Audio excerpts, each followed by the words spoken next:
The Board of Trustees meeting for September 17, 2019. Will you join me please in the Pledge of Allegiance?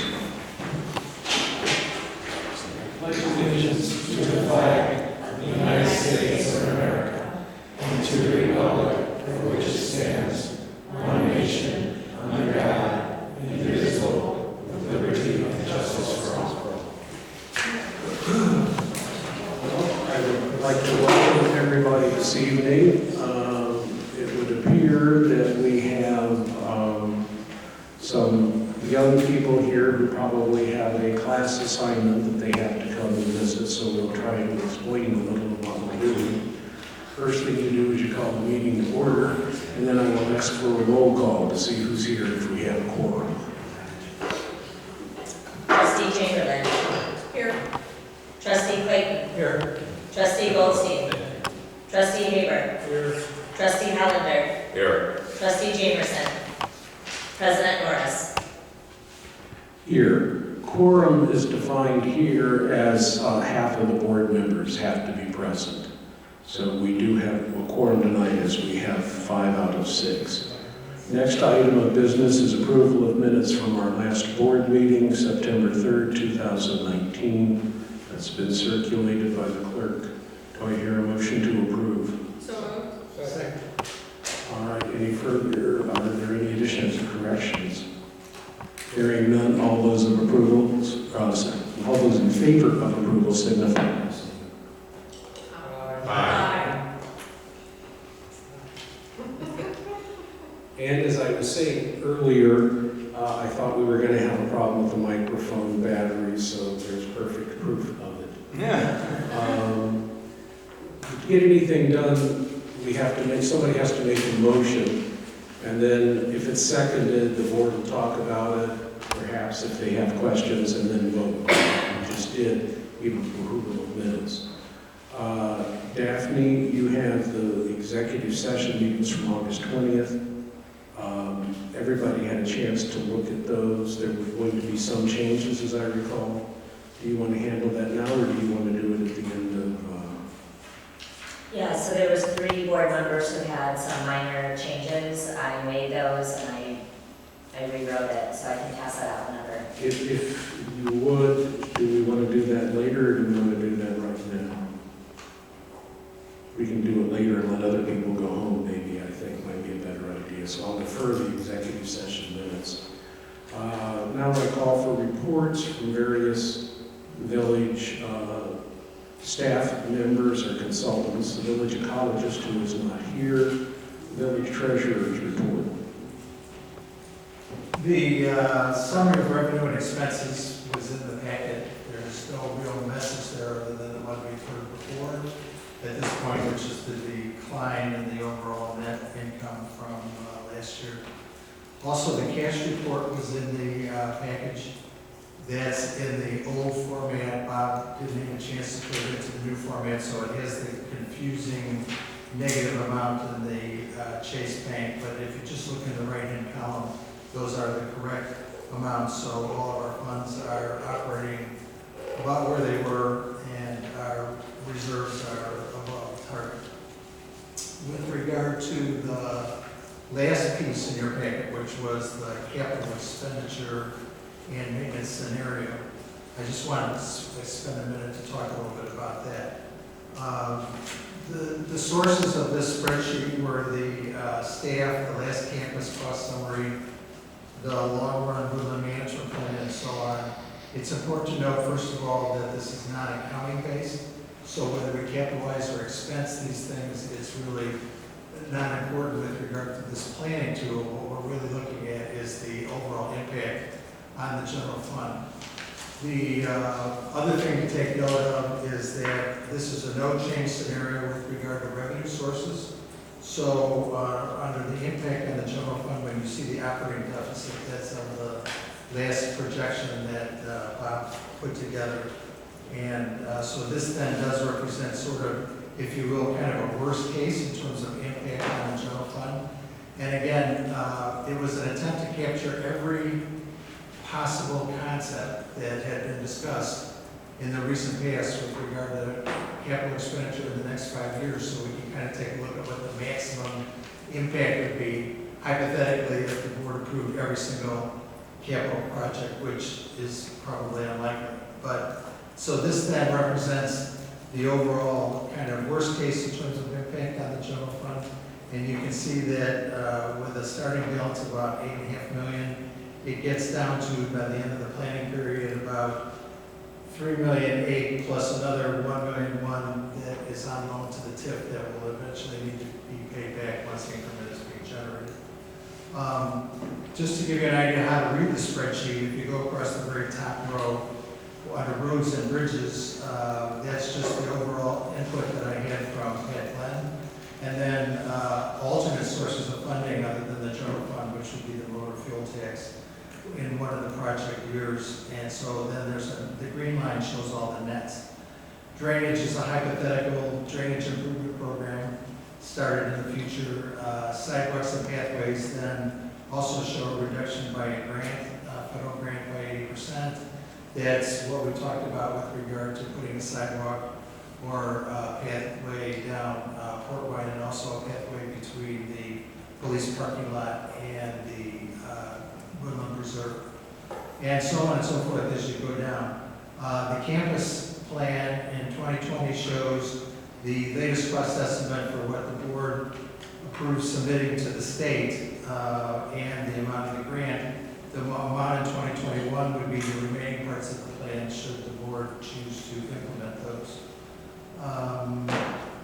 I think that pretty well, there's an acquisition cost under property of $500,000. That is a possible acquisition of property for water retention outside the TIF that was briefly discussed with the county at the last Deerfield Road meeting.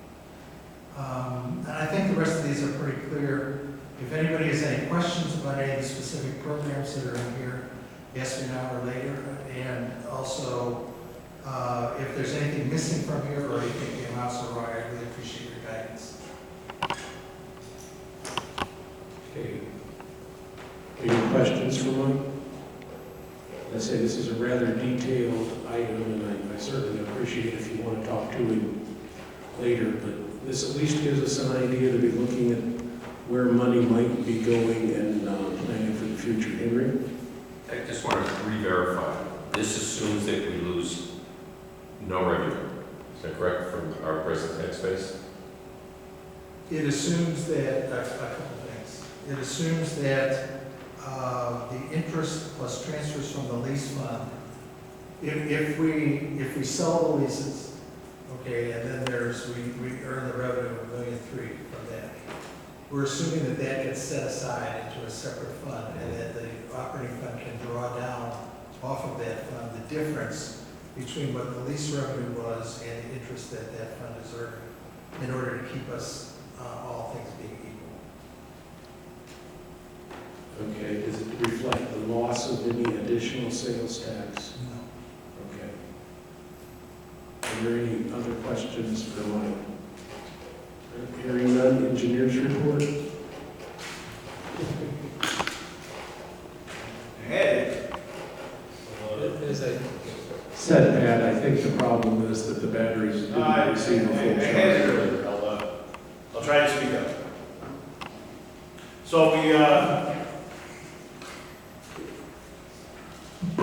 over the weekend, of course, we had a bit of a scare, I suppose, or a run-up with the river levels. Thursday afternoon, I looked at the Weather Service forecast, and they were predicting just over 13 on the river, which we've seen come and go many times, and have learned that we don't need to take action when those levels are predicted. And then in one go, Friday morning, the Weather Service revised it up to 16 feet. At that point, Chief Dano and I were in consultation, and we followed the guidance that's in the emergency operations plan. We determined to activate the sandbagging effort, but not activate the emergency operations center. We monitored things over the weekend. There was a daily call with Lake County Emergency Management county agencies and the National Weather Service and the Red Cross and all the municipalities that were interested would call in. We'd have a conference call.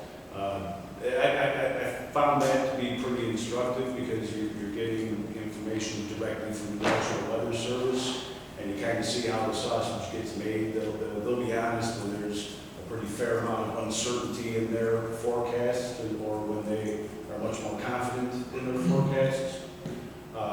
So that we still have all the same bags out there. We did have a few folks come and pick things up on Friday and into Saturday. By Saturday afternoon, I don't think anybody came after noon. We didn't have any roads flooded that I'm aware of. I drove through Saturday afternoon. Certainly not aware of any structures that were impacted. Ultimately, the river crested about 3 o'clock in the morning, Saturday morning, at about 15 feet, so a foot lower than the National Weather Service initially had forecast. Right now, it's around 14 and a half, and on its way down. There's no big rain predicted, so a little later in the week, we'll make arrangements to get all the sand picked up here, make arrangements to pick sandbags up from people's homes. And the one thing that I take out of this is I think we have enough information now. Right now, the emergency operations plan just kind of says that the chief and the engineer will just basically kind of judge and make recommendations and decisions based on that. I think we have enough data points now of what the river actually reached up at Route 22 and what was observed here, that we can put in some action numbers rather than just making a judgment call and trying to get a little bit more scientific about our reaction and protocol going forward. Any questions for Pat? I will say that, again, I think they did stay on top of it. I was getting constant feedback from them. And the good news is, I think part of the reason we dodged it is that we didn't get the rain that was anticipated in there. But at least we were ready. We had called out for volunteers, which people were doing as well. And I'd rather have a few sandbags sitting over there right now, not being used, than have people worry about it. And I know Rick Jamerson, who is off on a business trip right now, is rather concerned because at 16.5 is supposed to be lapping at his foundation and back door. And so I'm sure he was very pleased that things were handled. I'm going to deviate a little from the normal flow and go to the chief because he was also involved in the flood, and so we'll take our police report right now. Actually, Pat covered everything and more than I would have, so I don't have anything to add on that. But I do have a couple of items, or actually one. So on September 14th, we completed alcohol and tobacco compliance checks utilizing an 18-year-old agent. All 3 establishments that are licensed to sell alcohol in Riverwoods properly carded the agent and did not sell to the agent. We do have one business in town, a mobile station, that sells cigarettes, and they did sell to our teenage agent. And the cashier was cited for that, and we scheduled a hearing, an administrative hearing court.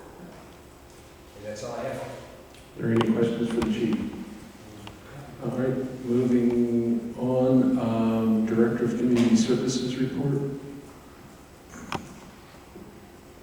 We issued a permit not long ago for a shed for a home on Arrowwood, and the permit was on hold pending the owner agreeing to put the shed in the proper siting to meet the zoning setbacks. In other words, property owner went ahead and built the shed where he originally wanted it, not the agreed to location which was zoning compliant. So I've given him, we're at about 7 more days the deadline to bring the shed into compliance, and left zoning board of appeals option on the table as well. That's all I have. Any questions for Rob? All right, then, the zoning board of appeals did not meet, but it sounds like they might be in the future. Plan commission report.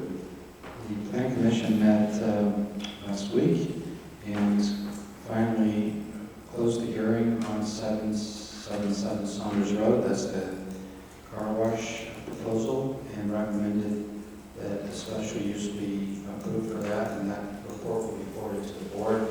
I'm trying to get it over to the village of Deerfield as well because they need to sign off on it. I've been in touch with the company that wants to buy the village parcel at the corner of Deerfield and Milwaukee.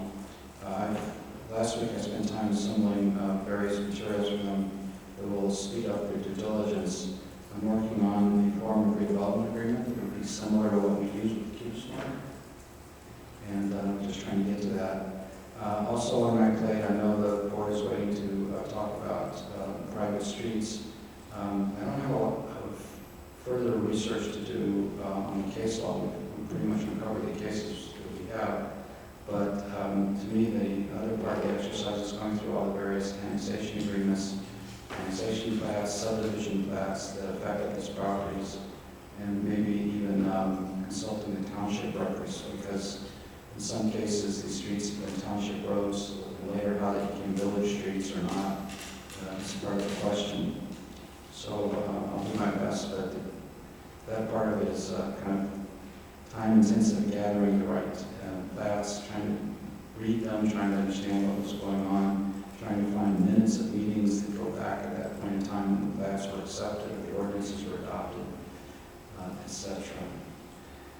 And it's not on the agenda tonight, but we met, the mayor and I, and Trustee Hollander and Clayton, or James, who was it? I guess it's the two of you guys who met with us with Tuska Associates, Nick Patera, who's their number 2 person and probably their top person for site planning and working with site designs and layouts.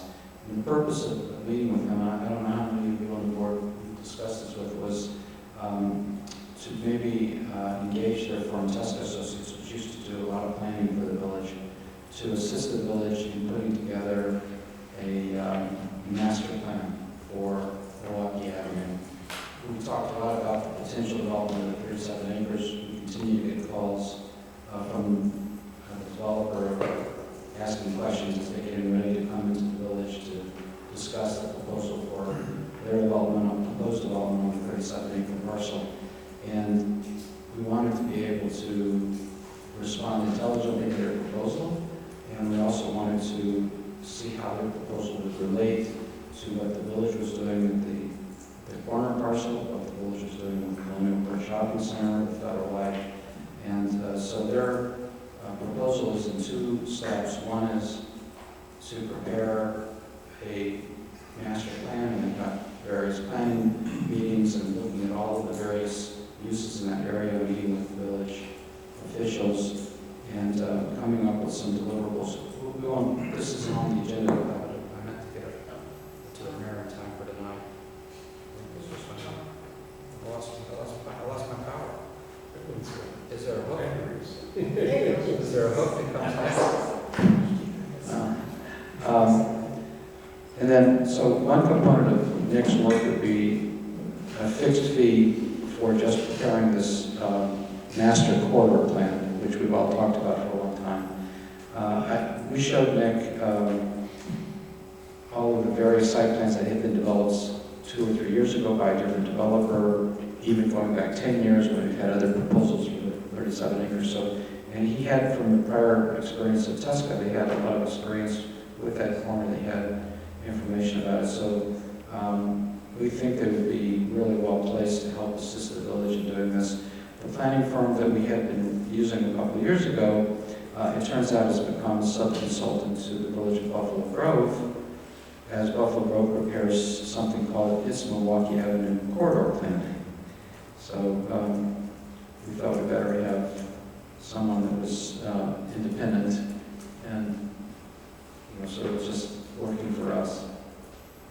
The other component of that proposal then would be just to consult with the village on an as-needed basis, on an hourly basis, as we receive proposals from the developer, as we react to those proposals, that kind of thing. So I just wanted to sort of give a background of why we undertook to find that kind of professional expertise. And I don't know if the trustees who were there want to say anything, but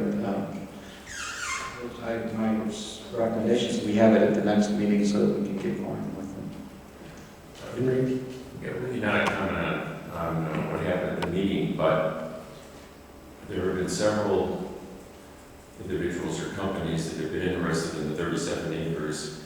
For one reason or the other, none of those have come through. We think a big part of that is because of the engineering requirements.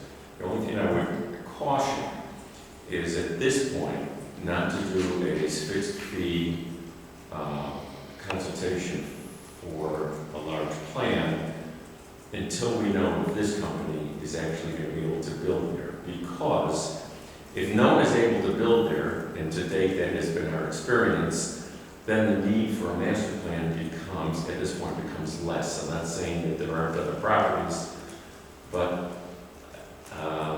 that would be something I'd want to think about. Okay, well, we can ask them to talk about that. I mean, the other side of it is that without a plan, we don't know what to encourage there, and the plan could either assume that that parcel is buildable, and the engineering problems can be solved, or it can assume that it's not buildable and provide us Okay. with that alternative. That, again, I think that alternative should at least be considered. Are there any other questions for the Plan Commission or the village attorney? Okay, hearing none, that's the end of the reports. At this point, the mayor normally will have a few comments or some information items, or we'll talk about general items that won't necessarily be voted on, but other items of business. Two small ones are already been addressed, the public-private roads, which we won't be discussing on a policy basis yet, as we don't have all the information we need. And the other was the the Des Plaines River still being in flood, but not being in a flood stage that actually causes property damage or major concern for us. We just need to be aware of what's happening. Having said that, as I quickly mess up my screen, what we do have is an item of discussion that was requested at the last meeting, and is something that I think many of us have been talking about before. On the alternate Tuesdays from the board meetings, which are held the first and third Tuesdays, mayors here for the last 25 or 30 years have been having what's called consultant meetings, where many of the people who just reported meet with me or my predecessors. We discuss what's happening, etc., in the village. Over time, it has worked to where a trustee attended, then for various reasons, more than one trustee was attending. And in recent months, it has evolved to where as many as 4 of the 6 trustees would be in attendance. Under the Open Meetings Act, we're required then to notice that as a meeting, because we have so many trustees there, which we have done, and we put out the agenda, so we need the letter of the law. The question is whether we're really meeting the spirit of the law. Are there other issues with it? Is it a board meeting in essence, even though it's not regularly scheduled, which it needs to be? Is it appropriate to have that many of the trustees gather, but not all of the trustees, since it's at 9 a.m. in the morning, can necessarily attend? It depends on what you do for a living and what your work schedule is, etc. I had decided to cut back to the original format as of last week, but when I discussed it at that meeting, there were a number of people that raised some, I think, very significant questions as to the exchange of information that occurs during these meetings, and that they are a great way of disseminating across various parts of the government the information as to what's going on. So I backed off from cutting back to the level that we were at, where there would be just me and my consultants, and said I'd hold off, bring it to the board meeting, and and let the different board members express their feelings on it and see if we can come to some conclusion as to how to proceed. One of the suggestions was that we make it much more formal. Another is that we have only one trustee appear, and we have that on a rotating basis, etc. Just a number of things, but I think we're all concerned. Nobody has a wrongful intent in what we're doing, but sometimes things can grow from what was okay to begin with for very good reasons and lead to things that may not be appropriate or where we want to be. And I think that's what we're trying to make sure right now. Mike, you had brought it up. I'll offer you the floor first if you like. I'll hand you a microphone if need be.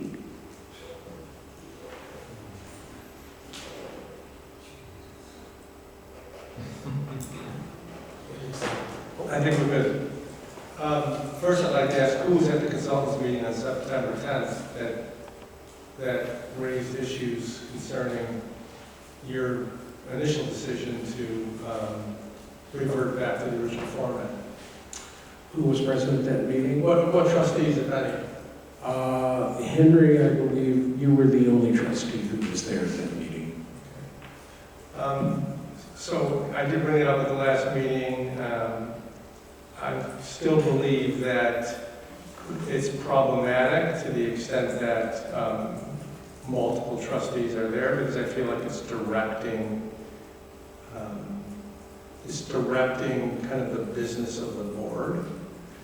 And certain trustees who are there are letting their views be known, and as a result of that, certain things come before the board for a decision. Now, obviously, they still get subject to vote by the full board, but I think, getting information that maybe is not exactly the same information the full board is getting, they're giving opinions, and there's interaction between the consultants. I mean, I'm all for the exchange of information between the consultants and the trustees. I mean, obviously, that's a good thing. But I think that we need to examine how this is going to occur. I suggested that we actually have a consultants meeting with the full board, maybe even before the regular meeting, once a month, so that we can still have this exchange of information.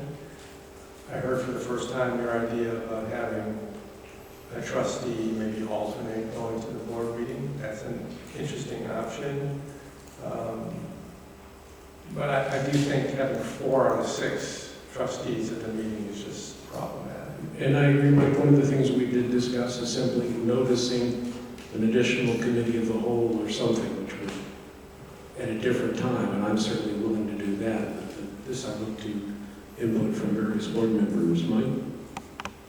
I'm having a little difficulty understanding why it's problematic. Let me give you my point of view. There were, last week or the week before, there was a finance committee meeting. There were 2 trustees and the mayor there. There were some consultants in the meeting. And it went on with regard to a number of different topics on things that needed to come before the board eventually. There are, I guess I kind of view the consultants meetings as misnamed. I think of them more as an operating committee of the village. And as an operating committee, they meet every other week, they exchange information. There's very little conversation with regard to policy that needs to come in front of the board. It's much more of a, where does this project stand? What's going on with this particular project? So I think they're extraordinarily useful. There are minutes that are issued from the meetings. So it's possible for anyone to read the minutes of what went on. And second of all, I'm having a real problem conceiving how it's any issue with regard to the Open Meetings Act. This is exactly what the Open Meetings Act was intended to promulgate. The idea of notice to the public, people getting together to discuss things, and doing so in a legal fashion.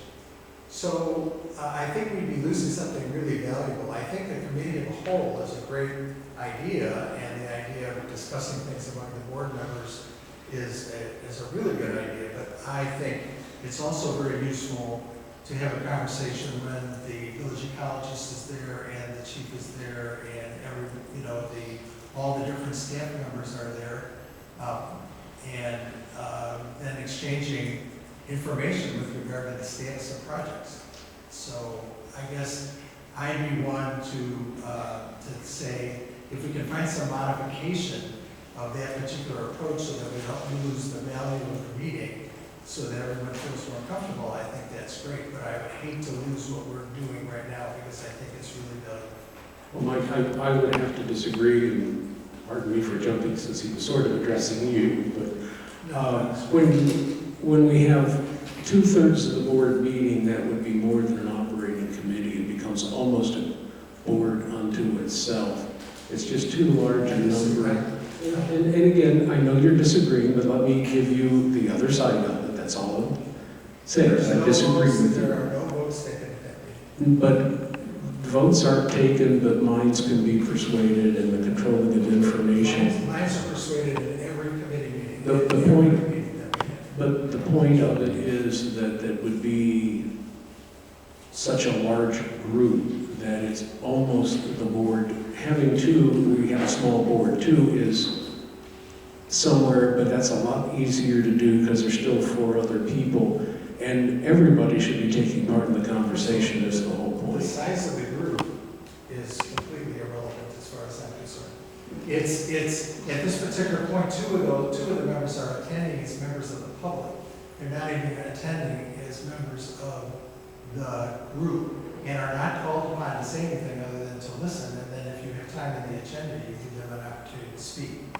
So if these are going to be public meetings, then the trustees are going to come. So if you're going to cut off the public meetings, that makes sure I think you're cutting off the entire functionality of the get-together. And Mike, you're getting into a little of my quandary because obviously the trustees are a member of the public, and so if I'm letting public in, I can't not let them in. But Shirley, you've been waiting patiently.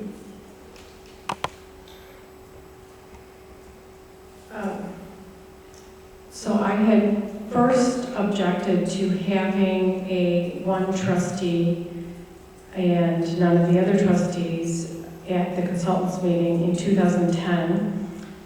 And I have objected every year since then, which I know you know. My understanding is that it's pretty much the mayor's prerogative as to how he or she would like to run staff, would like to set up the board meetings, and how you want to have the agenda and bring policy forward, etc. And there are a lot of different ways that you can do that, and of course you want to do that where you get the most information and in the most efficient manner. The problem that I see, and the reason I objected initially, is that whomever is at these meetings really does have additional information available to them.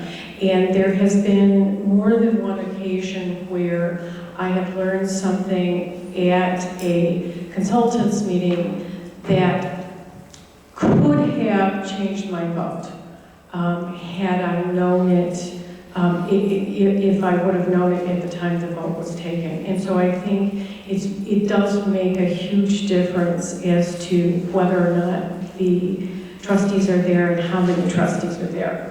At one point, an additional trustee was invited, and so now it became an open meetings. And I started going at that point because it was an open meeting, and frankly, didn't want to miss out on important information. Whether or not it's actually policy discussions that are being had, I think sometimes it can border on that. But certainly there is information there that feeds into whether or not you want to have a policy discussion. Some of the alternatives I had suggested are potentially either a rotating basis where who the trustee, so that basically all the trustees have an opportunity to go and learn additional information, or that we have separate working type meetings where we get the information and actually talk about policy development. And I think either of those are fine. But what I would not like to have happen is that some of the trustees are there and some are not. I think it needs to be on an equal availability basis, because I think the more informed all of the trustees are, the better the village does. And that's why I would like to see a change. Henry?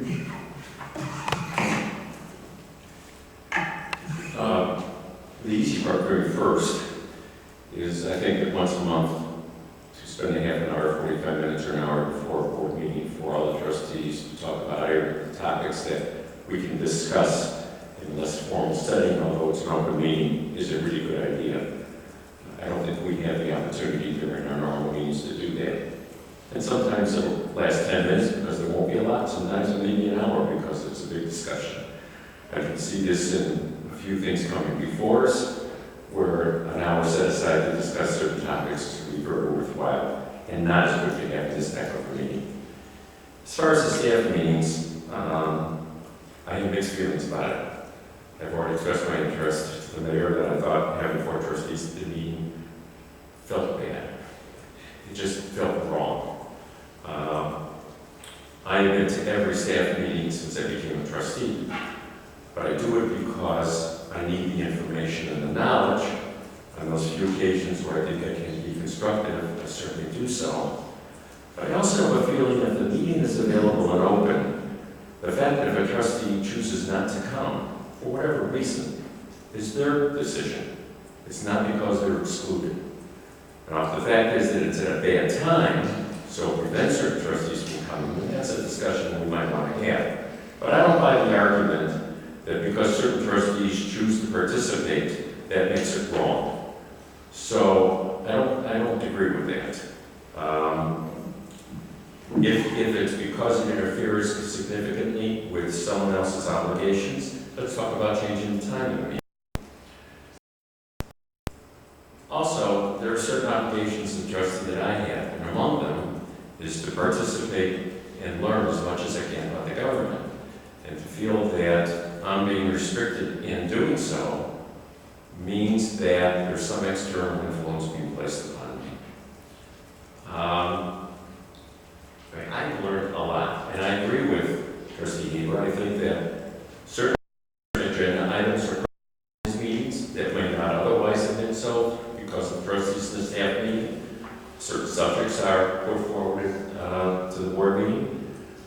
I think the policies are slanted one way or the other because of the people. That would be true of anyone being there. But I have no objection to your comment. Mike, if I can jump in just for a moment.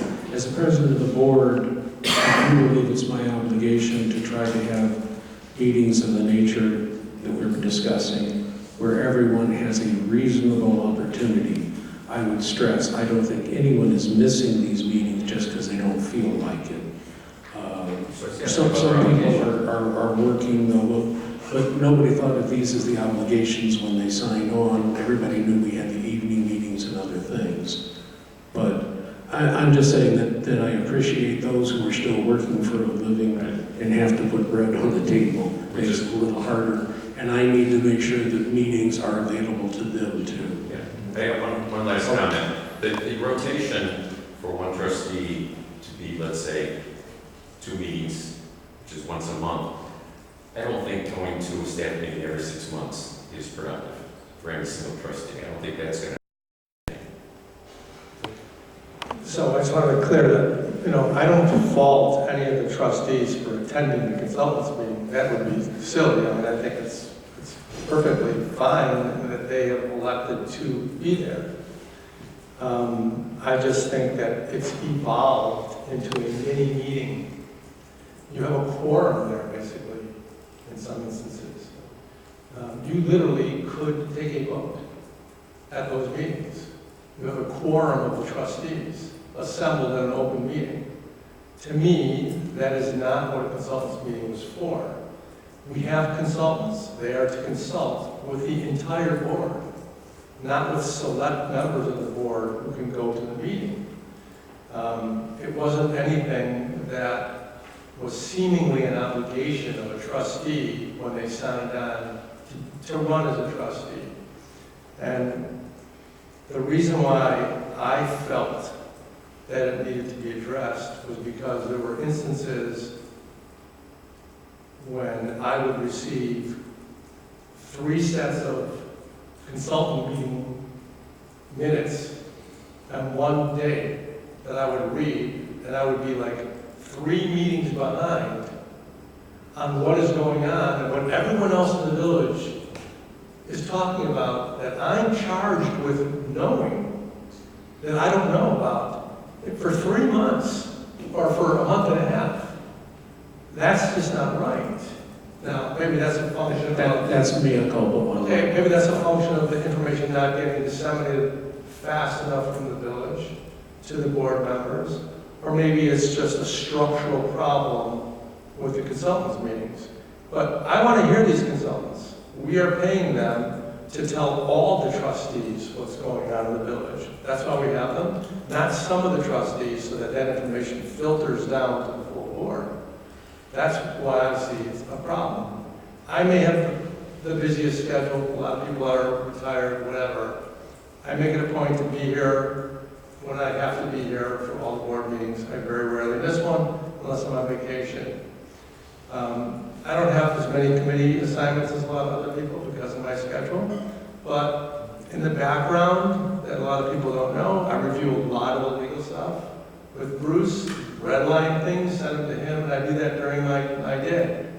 I can't make a 9 o'clock board meeting, or board meeting, it's a consultant meeting, because I'm in court generally every morning at 9 o'clock.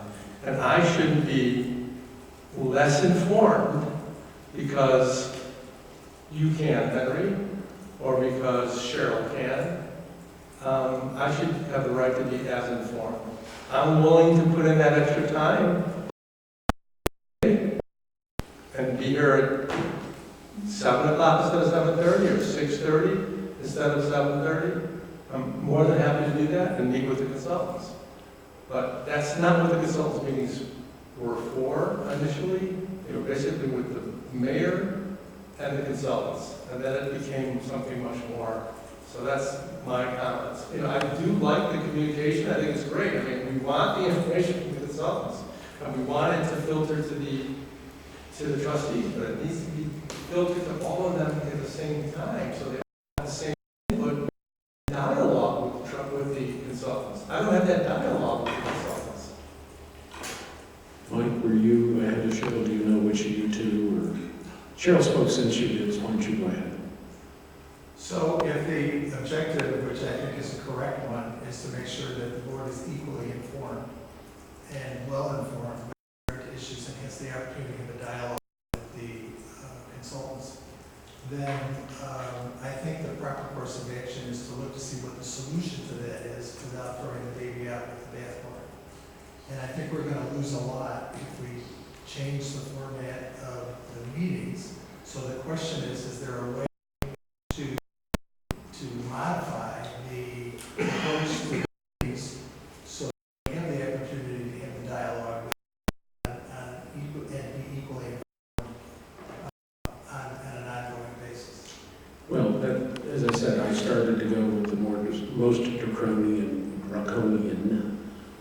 answer, which was to go back to the original format. People did raise just that information, and that's why I've held it off. I'm not sure what the answer is, but I'm willing to entertain something that seems viable. Cheryl? As I have always said, my interest is in having the information available either to all of us or none of us and have it given to us in another manner. Obviously, I think all of us need as much information as we could possibly get so that we can make informed decisions. I do want to make a clarification about obligations that people knew going in. For whatever reason, the building trustee has always been the one that had been originally invited, and it was an actual invitation.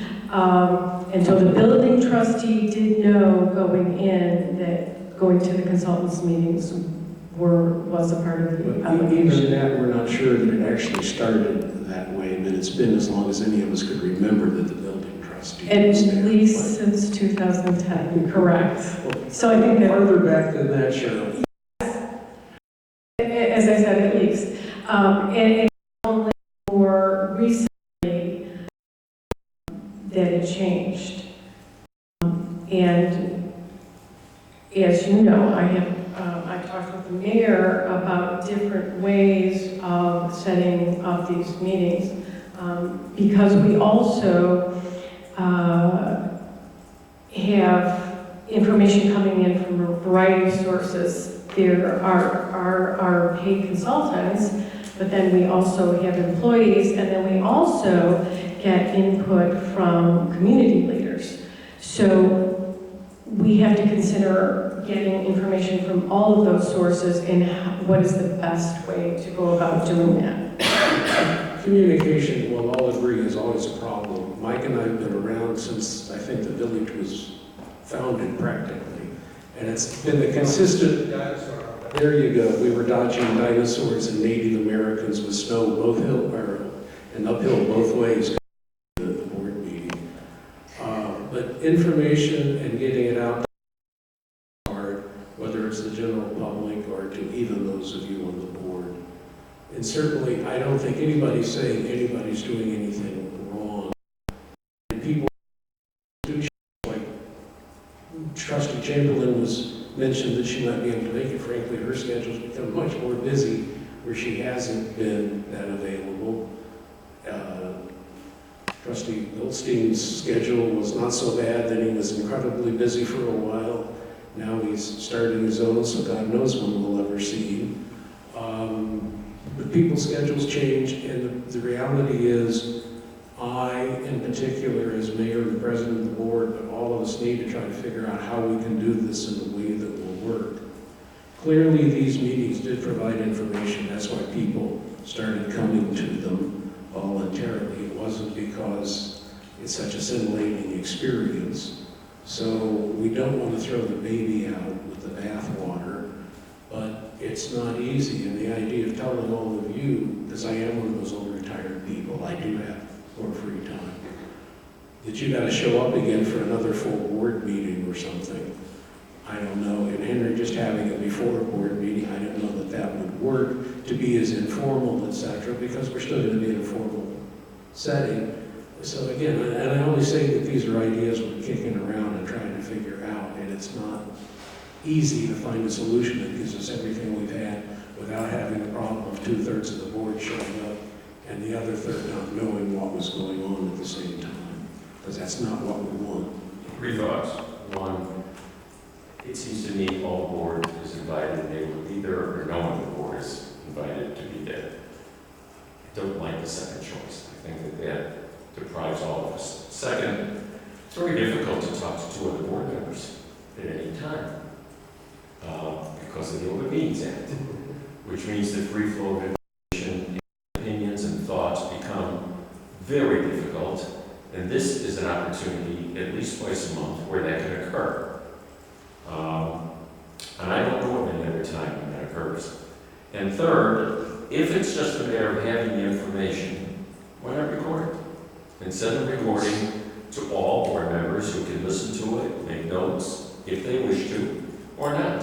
Verbatim, from the start of the meeting to the end, just make a recording and send it. If we were to video it, that would solve the mayor being derelict and not getting the minutes out faster to people, but it's still not as good as being there. So, Mike?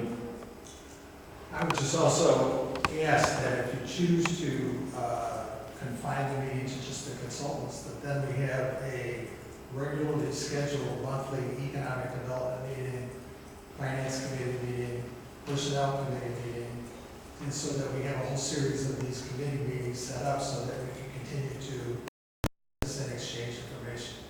Well, you guys ask for meetings, we have them. I don't want to get lonely, and having meetings is what we do, meeting only, so I'm being a little facetious, but yes, I'm perfectly willing to meet on all of these things.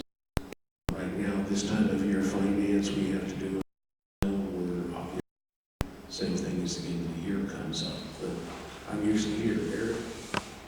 I've heard everybody's opinion, and I like some of the ideas that once a month prior to the scheduled Tuesday board meeting, and you mentioned that it's before here. Is it possible to have it a little less formal and have the meeting take place in your boardroom? Because that would make it a little less formal on a Tuesday, either the first or second or fourth. And then the other meeting, consultants meeting, or the second one, would just be you and the consultants when you take notes and then present it all at once. And I think that's a great solution if we do it in the PM once a month. As to your first suggestion, I would not have a problem personally with meeting with everybody separately, but I'm a little worried. No, not separate. Well, no, I meant us meeting in a different room and a little less formal. I'm just a little worried about the Open Meetings Act, et cetera. I'd have to think about that. It's not that I wouldn't want to do it, it's just, we're supposed to keep these formal, they're supposed to be scheduled ahead of time, et cetera. So Where do they take place currently? I've never been to. they're in the mayor's boardroom, but those are separate meetings.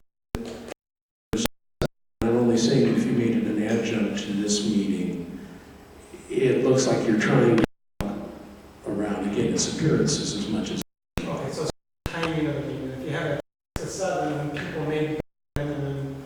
And especially if you have it in the small conference room where there'd be enough room for all of us barely, and that sort of discourages and is back on the other end of the building as opposed to here where it's open. Is a small conference room the one right out in the lobby? No, that's the atrium. The small one is mayor's conference room. How about the room? That's one of the considerations, but Eric, I'm just saying that if we don't hold it here as, in essence, part